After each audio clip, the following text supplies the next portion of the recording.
Hello everyone, and thank you for deciding to join me today, where we will be looking at how crime scene personnel search for forensic evidence.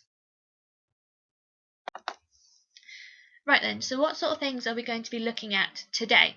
Well, we're going to have a little bit of an introduction to the overall topic at hand, and then we will be going into the slightly more sort of nitty-gritty, looking into things like how people search for evidence, search patterns, recording evidence, preventing contamination, and removing evidence.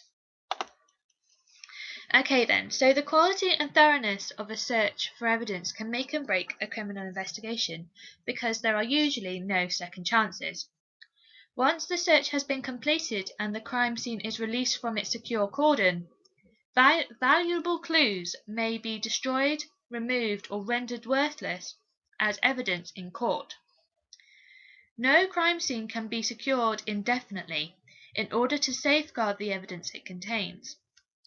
So when an investigation begins, one of the first tasks is to search for relevant evidence as thoroughly as possible so that the crime scene can be released. But how do investigators know what is relevant? The answer is not always clear-cut. For example, when a crime scene has taken place outdoors, samples of soil and dirt can help to place suspects at the scene if matching samples are later found on their clothing or shoes. In a rural location, soil may even contain plant material, such as pollen or seeds, that can potentially pinpoint a suspect's presence in time as well as space. If samples of dirt can provide clues, then almost anything else at the scene may potentially implicate a suspect. Collecting every single item that might possibly be related to the crime would create administrative chaos and hide vital clues in an avalanche of irrelevant data. But equally, if investigators are too selective, they overlook evidence that could lead to the solution of the crime. Training and experience allow searchers to strike a balance between collecting too much and too little. Using photography, video, and paper records to document clues on site, they can control the number of objects that must be removed from the scene. Crimes and crime scenes are so diverse that every search demands an individual approach. A murder that occurred indoors, for example, may require a very localized search, but an explosion or major accident can scatter evidence over a very wide area. Nevertheless, there are general rules that guide all crime scene managers when planning a search.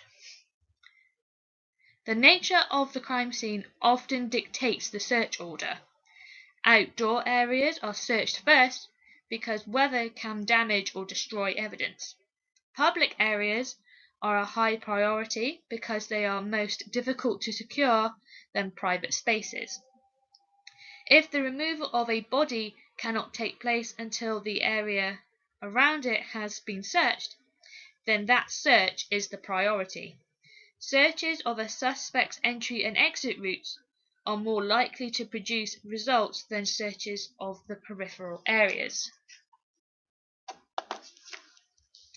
In a similar way, search patterns are tailored to each crime scene.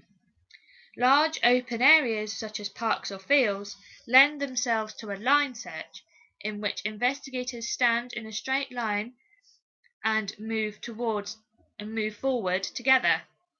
A grid search covers the same area twice, with the searchers crossing first in one direction and then again at right angles to their original route. However, these methods are usually impractical indoors, where a room-by-room search is more appropriate. When artifacts or traces are found that might be linked to the crime, their location and position are crucial.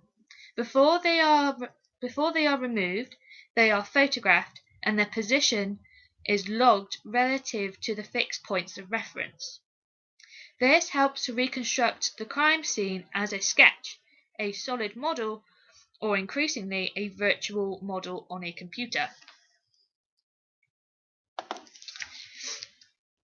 Investigators methodically pack and record evidence for storage and later analysis. This handling and labeling and the painstaking isolation of evidence has taken on a whole new importance with the evolution of analytical techniques.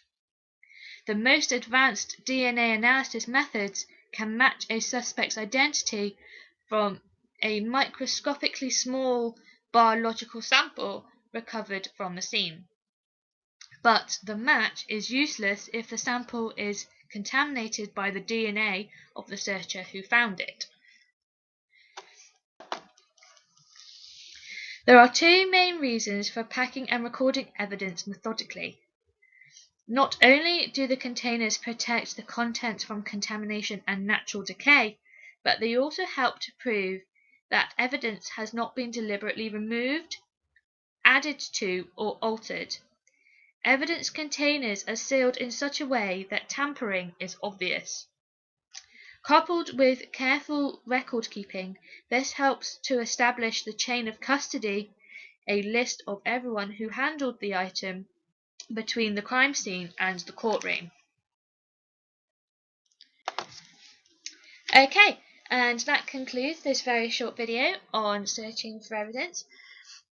Be sure to tune in next week where we will be looking at recovering fingerprints. And don't forget to comment on what you think of my videos, and any ideas for future series you'd like me to do would also be quite awesome. See you next week, guys. Bye!